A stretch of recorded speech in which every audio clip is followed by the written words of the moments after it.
Bueno, César, bienvenido.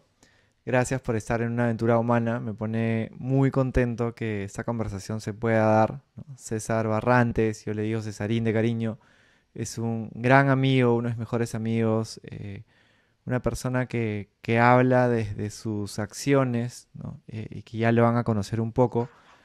No quisiera como presentarte de la manera formal porque hay demasiadas cosas que mencionar, sino que eres una persona muy orientada al servicio, con diferentes perspectivas, ¿no? Que has ido encontrando en la vida y que hoy día pones al servicio desde la educación. Un hermano costarricense y bienvenido a una aventura humana. Muchas gracias, Juan Diego. Yo también estoy muy contento de poder tener esta conversación con vos en un podcast al que le he seguido la pista desde el inicio y me siento muy complacido de poder conversar en este escenario. Encantado yo también. Quería empezar, César, con una pregunta vinculada a la inspiración que tú has tenido en tu vida, ¿no? Que sí, hemos conversado muchas veces de cómo estos momentos y personas a lo largo de tu vida te pueden haber inspirado, ¿no? Entonces, ¿qué momentos, ¿no? y personas que te has encontrado en la vida, tú crees que te han inspirado para trabajar hoy por la educación? Son tantos que no podría decirte quiénes, porque creo que hace muchísimos años yo procuré o me propuse dejarme impresionar por toda la gente que iba a conocer, desde la que me pareciera la más encantadora hasta la menos. Y sí te puedo decir que hay perfiles que me llaman poderosamente la atención y que me inspiran muchísimo. Yo creo, para dar también un mejor contexto a esta respuesta, que todo tiene que ver con educación, absolutamente todo, porque como decía Kant, las personas somos lo que la educación hace de nosotros.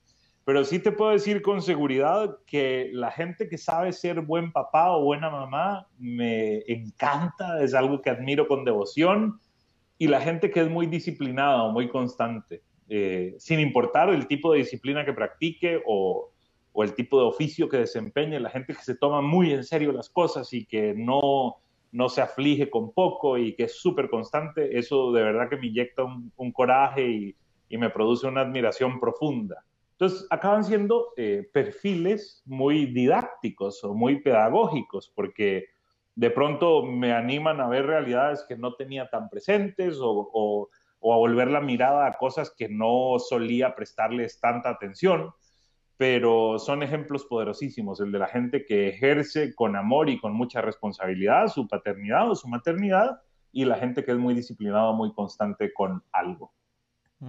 Qué interesante. Seguramente vamos a tejer con eso un poco más adelante cuando volvamos nuevamente a la educación con más profundidad.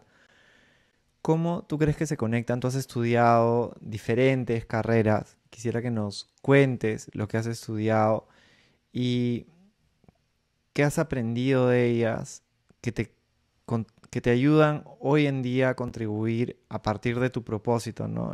Sabemos de que el propósito puede ir transformándose un poco, pero hoy día está muy estacionado y vinculado con la educación.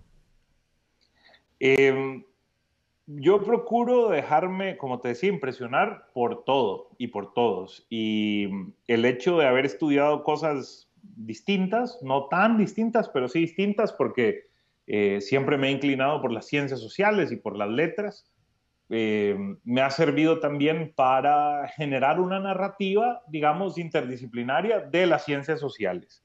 Mi primera formación fue en una escuela de Derecho. Yo estudié Derecho hace muchos años. Luego di el salto al periodismo y el último fue a la educación por una serendipia. Yo, cuando terminé la escuela de Derecho, me quedé como pensando si realmente quería ser abogado, porque el trabajo de los abogados suele ser encargarse de los problemas ajenos. Cuando uno busca un abogado, rara vez está tranquilo, sino que suele buscar un abogado para darle un problema y pagarle porque se encargue, ¿no? Y eso no me parecía muy atractivo. La idea de justicia romántica a la que me había llevado el estudiar derecho había desaparecido. También perdía tal vez fuerza mi inquietud política formal, porque yo pequeño decía que quería ser diputado y que si el trabajo de los diputados era hacer leyes, lo más sensato iba a ser estudiar leyes para hacerlas bien cuando me tocara llegar al Congreso.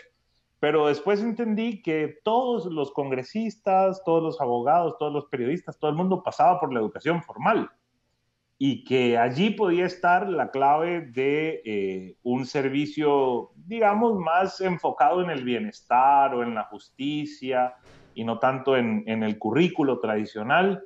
Y en ese descubrimiento constante de lo que uno puede encontrar, digamos, desde las normas, que es algo que aprendí muy bien en la Escuela de Derecho y nunca me arrepiento de haber pasado por allí 6 años, eh, también lo que uno entiende del servicio que presta el periodismo, la comunicación y finalmente de cómo las normas y los procesos comunicacionales acaban constituyendo el corpus de la educación formal. Y ahora que la educación, perdón, que la comunicación es tan fluida e interactiva, acaba teniendo también una vocación didáctica o pedagógica. Quienes quieren aprender pueden hacerlo por medio de espacios poco tradicionales o no tan formales, como este podcast, por ejemplo, que uno puede aprender muchísimo escuchando estas bonitas conversaciones que solés tener con tus invitados. Entonces, fue como una serendipia, ¿no? Yo diría que fue una afortunadísima casualidad ver que desde lo que diga la ley o la normativa, desde lo que pueda aprenderse o conocerse por medio del periodismo, de las historias de la gente, de la narrativa social, de lo que nos dicen los medios de comunicación y de lo que no dicen o cómo lo dicen, se nutría en buena medida la educación, la formal, la no formal, y bueno, así acabé decantando en una escuela de educación y pensando que algún día podría llegar a ser ministro de educación. Entonces dije, voy a estudiar educación para estar listo y me incorporé al colegio de profesores y acabé hoy día siendo director de un colegio muy, muy bueno que tiene 40 años de trayectoria y aquí veo realizados mis ideales, porque todos los días me puedo maravillar con la fascinación que tienen los chicos y las chicas por el aprendizaje o por el trabajo maravilloso que hacen mis colegas docentes en las aulas y fuera de ellas. Entonces yo creo que todo acaba siendo un acto educativo, eh, todo acaba siendo un acto normativo en buena medida o condicionado por normas, y cada vez más todo se comunica. Entonces, me siento muy a gusto cambiando de sombrero. Y sí creo que en mi caso yo no tengo la menor duda de que debo servir desde la educación y por eso me genera tanta satisfacción hacer lo que hago. Además de dirigir la escuela, enseño pedagogía en la universidad, entonces también me gusta mucho compartir con futuros docentes que están en formación. Qué interesante, me he hecho acordar cuando conversábamos, bueno, este amigo que ahora es en común, que ya lo conociste por Costa Rica, con Joaquín, ¿no? Que fue el segundo Otra, entrevistado, otra serendipia, ¿eh? Que nos conocimos en un restaurante sin planearlo. Sí. hace muy poco, ¿no? Sí, 15 días o 3 semanas, no sé, una cosa muy simpática. Y justamente él también hablaba de cómo cuando, lo hemos conversado varias veces, ¿no? Como cuando tú estudias algo es como una llave, ¿no? Que te abre una puerta y otra te abre otra y se van interconectando. Creo que lo que tú compartes es muy valioso para las personas que a veces piensan de que si estudian una carrera eso es todo y, No. ¿no? Y no se puede combinar y cómo todo va cambiando y creo que eres un vivo ejemplo de ese proceso de constante aprendizaje y que lo haces igual de manera estratégica, no es yo sé lo que quiero seguir estudiando o intuyo, voy estudiando, voy construyendo como mi combinación, ¿no? Claro, porque yo creo que todos deberíamos ser polímatas, pero también si tenemos claro nuestra vocación o nuestro propósito, mejorar nuestro ser y nuestro saber para servir desde allí. Ujú. Entonces, a mí que me encanta la educación y la política pública educativa y el aprendizaje, pues de pronto sí es cierto que me interesa la astronomía, por poner un ejemplo, pero ¿cuánto bien le haría a mi propósito estudiar una maestría en física o astronomía? No sé, yo creo que tal vez no. Si tuviera que priorizarlo, entonces prefiero estudiar derecho de la infancia o sostenibilidad o diseño curricular, ¿verdad? Cosas que se alineen más con mi propósito y con lo que quiero servir, desde dónde quiero servir. Siempre con un espectro muy amplio de posibilidades, porque yo sí estoy convencido de que la educación debe ser la ciencia o la disciplina de las posibilidades. Cuando uno quiere ser un buen educador, debería siempre ver una posibilidad en los otros o en el contexto. Una posibilidad de estar o de ser mejor, una posibilidad de éxito, una posibilidad de aprender, de maravillarse, de crear. Entonces, eso, procuro iluminarme con nuevas posibilidades y esas posibilidades a veces son encuentros, a veces son maestrías, a veces son diplomados, yo que sé, aprender siempre, desde donde sea y como sea. Mm. Este cúmulo de experiencias, ¿no? Que nos enseñan Así tanto y es es, algo que yo también admiro mucho de ti que lo dijiste desde un principio, ¿no? Me gusta aprender e inspirarme también de lo cotidiano, de las personas que me encuentro en diferentes lugares, de los niños.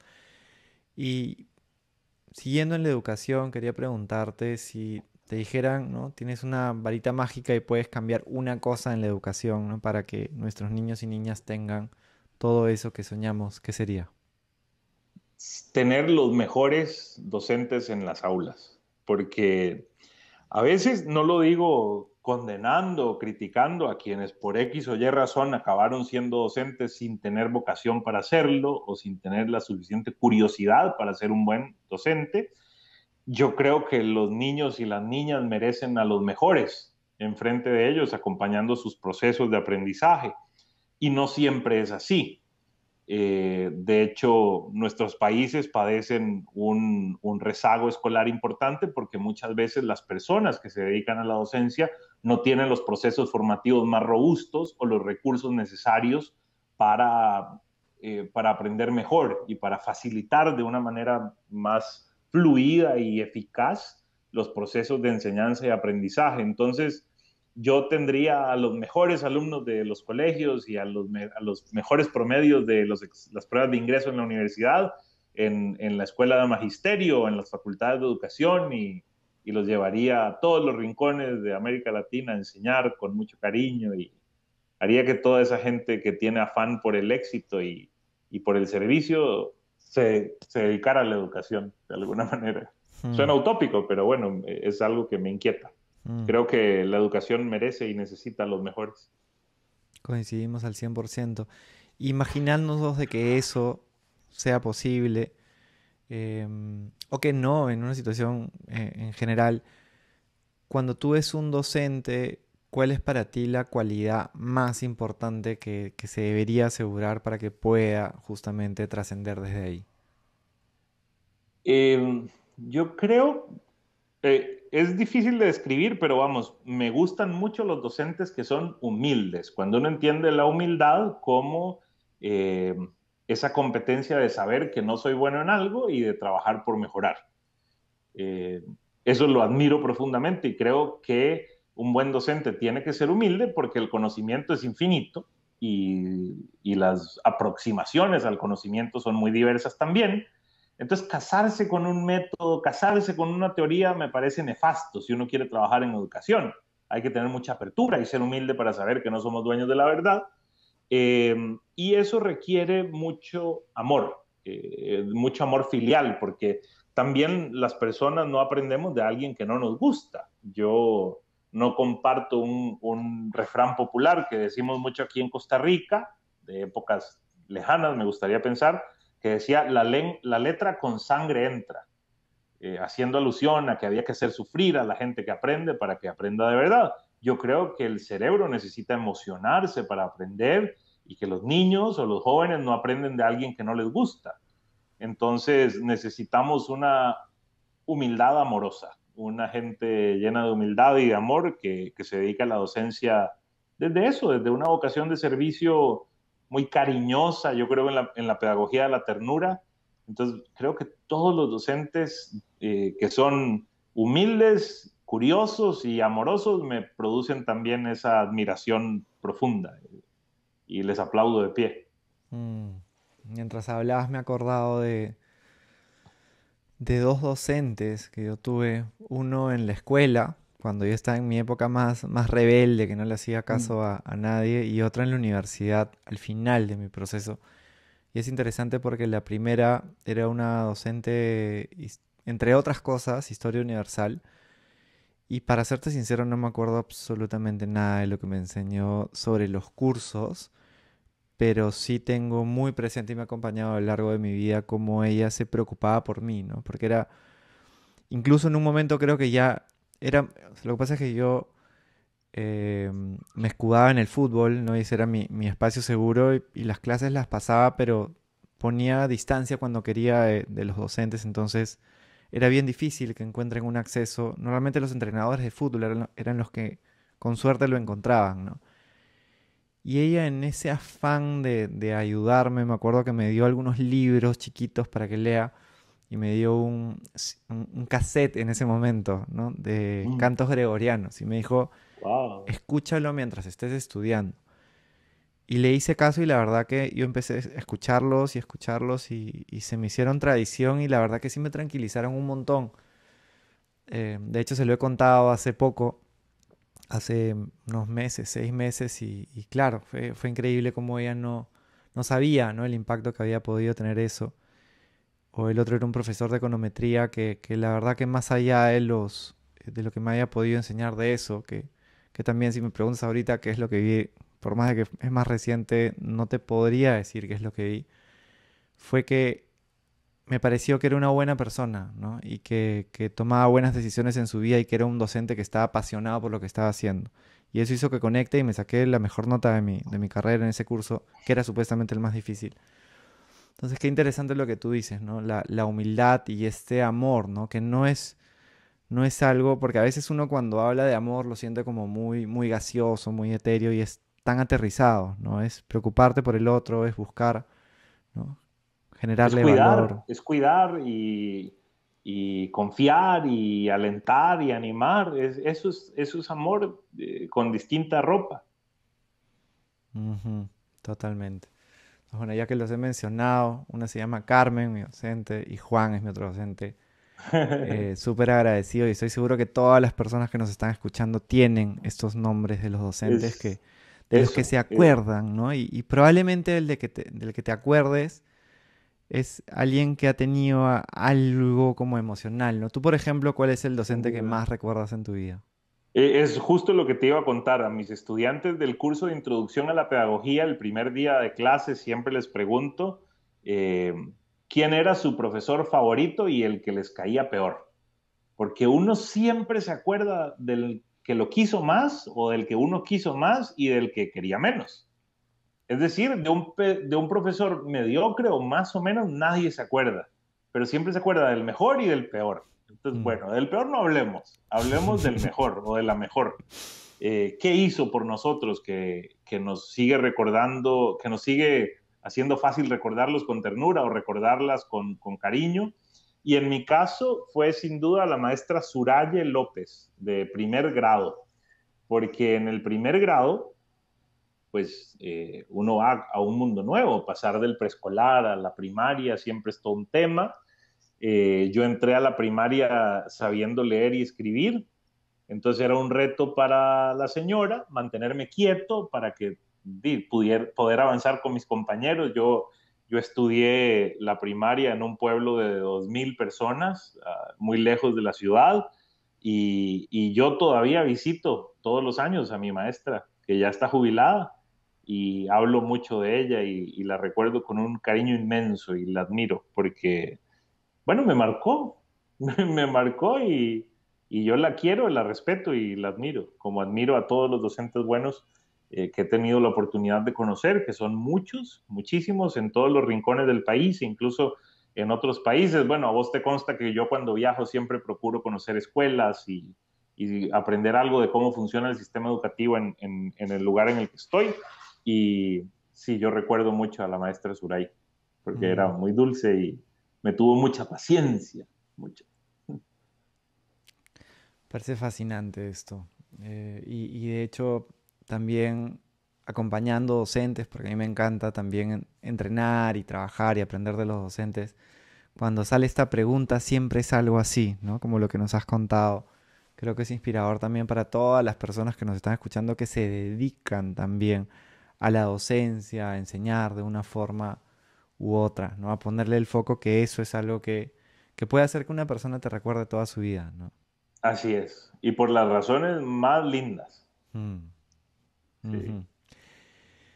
Algo que también me parecía interesante preguntarte es, hemos hablado de la inteligencia intuitiva, ¿no? Varias veces de cómo tú, creo que eres una persona que, porque hay personas que te hablan de eso, pero que te das cuenta que no lo aplican a su vida o no lo han desarrollado tanto, entonces es más un discurso, algo que encontraron que una realidad, ¿no? Y en tu caso, en diferentes momentos, tú has sacado rápido a muchas personas, ¿no? Me has dicho, mira, yo intuyo que esta persona es así, intuyo que es así, y yo que las conocía, ha sido bien preciso, ¿no? Entonces quería preguntarte,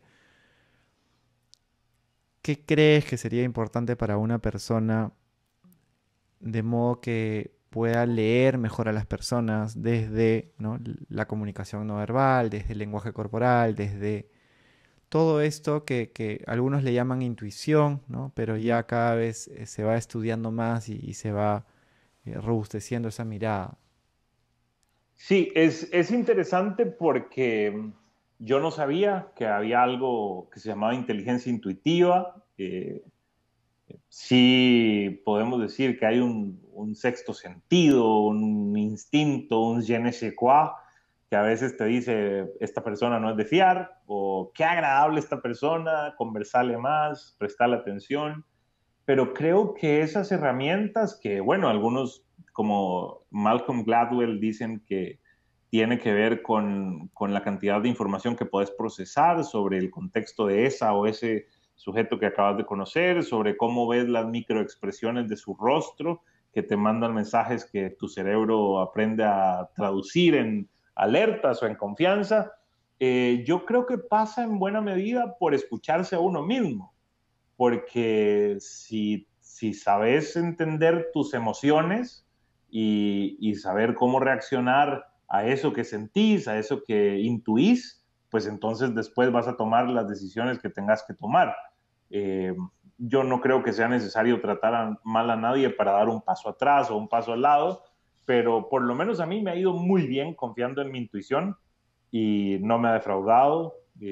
Procuro no ser grosero con la gente que no me inspira confianza, pero no es broma que me ha ido bien leyendo a la gente y yo creo que pasa por prestar atención, por una escucha atenta, por una mirada atenta, por una mirada que en principio no juzga, sino que nada más está abierta a escuchar, a conocer, a ver, y ya luego pues tu cuerpo, tu cerebro o tu espíritu te envía alguna señal y dice aquí sí, aquí no.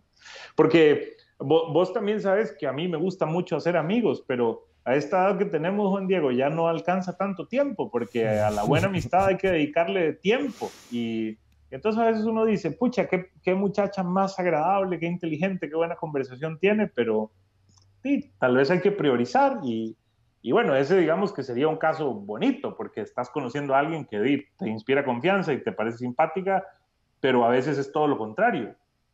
A veces de pronto te encontrás con alguien que más bien te significa una potencial amenaza o decís que tal vez no es conveniente estar cerca de esta persona, entonces nada más decís con permiso y seguís. Pero creo que hay una convergencia de factores como esto de escucharse uno, de conocerse uno y de saber leer el contexto y usar la información que tenés disponible para poder confiar más o menos en tu intuición, pero sin duda escuchar atentamente y mirar atentamente. Yo creo que pasa por... De hecho, sobre este tema hay dos lecturas que me gustaría recomendar, Por ambas favor. de Malcolm Gladwell. La primera fue un ensayo que él publicó hace muchos años en la revista The New Yorker, que me gusta muchísimo. Eh, Ese ensayo se llama The Naked Face. Creo que se puede leer libre en la web. Y luego él escribió un libro que se llama Blink, con mucho de lo que había desarrollado originalmente en ese ensayo que publicó en The New Yorker, pero pueden ser lecturas interesantes para las personas que les guste esto de la intuición o de la inteligencia intuitiva. Ujú. Por supuesto, lo vamos a poner en las notas del episodio. ¿Y qué piensas tú? Porque coincido totalmente con todo lo que has mencionado. No sé si ya estaba en lo que mencionabas de escucharte a ti mismo, pero a mí me pasa mucho que cuando conozco a alguien y estoy, ¿no? Siempre uno está conectado con su cuerpo, creo, pero de repente un poco más, de repente un poco más atento a mi respiración, ¿no? A cómo está, digamos, ¿no? Porque a veces hablas con alguien y se te tensa el cuerpo, ¿no? Es como que tu cuerpo te Ujú. está diciendo algo que incluso... Ya hay una señal allí, ya hay una señal. Eh, sí, nuestro cerebro entiende cosas que tal vez todavía no podemos verbalizar. Yo creo que ahí hay una señal. Eh, Ujú. Porque casualmente, cuando uno está muy a gusto, el cuerpo no está tenso, ¿no? Yo creo que es más fácil, nos resulta más fácil poner atención si estamos a gusto, si no nos sentimos amenazados. Entonces sí, yo creo que el confort es un buen síntoma cuando se trata de escuchar y escucharse. Aunque a veces hay que incomodarse para poder escuchar cosas que no queremos escuchar. Pero saber estar solo, por ejemplo, es un mecanismo buenísimo para la buena gestión emocional. Yo te contaba que hace exactamente un año decidí mudarme a las montañas del Bosque Nuboso de Costa Rica y vivía en una casita de madera lindísima con un horno de barro lleno de plantas y pasé muchos días solo, pero nunca me sentí mal. Era una soledad muy disfrutable y, y bueno, es un proceso de aprendizaje, sin duda. Ujú. Hay que aprender a estar solos. Totalmente. Creo que es un lugar para crecer, para conocerse, para desarrollar también estas habilidades que se conectan también con la intuición, ¿no? Tú eres, Cesarín, un gran lector, ¿no? Te gusta leer, hemos hablado mucho sobre diferentes autores, conoces mucho sobre autores peruanos como Ribeiro, por ejemplo. Y sé que esta pregunta es difícil porque a lo que quisiera llegar es si es que tú imagínate que te vas a una playa o a la montaña por una semana, o ya, más o menos, y puedes llevarte ya, pongámosle 2 libros, por eso que uno puede ser muy poco. ¿Cuáles te llevarías para releer? Sí, fíjate que me resulta muy fácil porque hay dos libros que yo paseo conmigo y uno es de Ribeiro. Las prosas apátridas Mm. me acompañan mucho. Y el otro es de Fernando Pessoa y se llama El libro del desasosiego. Ambos tienen un formato similar que son difíciles de clasificar, no son novelas, no son cuentos, son como aforismos de formato corto que se pueden leer fácilmente sin tener un hilo conductor, sino que abrís una página y como leer un salmo de la Biblia, o sea, si algo que de pronto resulta providencial y entonces una noche cualquiera, con poco tiempo, con mucho tiempo, abrís las prosas apátridas y encontrás tu patria en una de esas. O tenés desasosiego y encontrás paz en una de esas notas de Pessoa. Esos dos libros me acompañan siempre. Gracias por compartirlos, me parecen fascinantes también. De hecho, el de Pessoa, tiempo que no lo leo, ya me ha provocado volver a él. Si te preguntara cuál es la cualidad que tú más admiras en una persona, ¿cuál sería? La entrega incondicional, y eso es algo que tienen las buenas mamás, y me produce una admiración difícil de explicar, y es casi incomprensible todo lo que las mamás hacen por uno, y el reto que los hijos tenemos de a veces deshumanizar a nuestras madres, porque sentimos que son madres y no que son mujeres. Entonces, esa cualidad de una buena maternidad, de la entrega, que es algo tan maternal, me genera por otro lado algo de culpa porque no están obligadas a eso, pero lo hacen y quiero pensar que son, y lo hago conscientemente y es una conversación que tengo el privilegio de poder tener con mi mamá a menudo de que las mamás son mujeres y tienen derecho a hacer lo que les dé la gana y no están obligadas a casi nada de lo que hacen, menos cuando ya sus hijos son viejos como vos y yo.